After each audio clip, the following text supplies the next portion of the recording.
Tiffany, and I'm your local guide to Royal Palm Beach and the surrounding towns like Greenacres and Lake Park.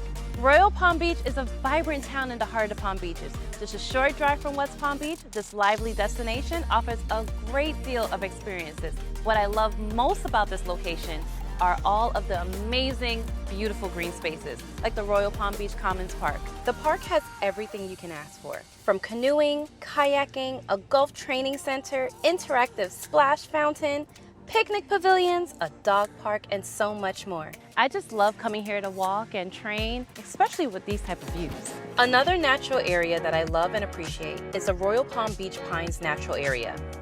It's so ideal for bird watching and enjoying Florida's diverse wildlife. I come here to stroll along the trails, sometimes meditate, and truly lose myself in its tranquility. So, one of my favorite spots in the area is Hoffman's Chocolates in Greenacres. This is the perfect place to satisfy your sweet tooth, savor chocolates, and find the perfect gift for any occasion. This is seriously the golden ticket experience. Explore Royal Palm Beach and the surrounding towns like a local.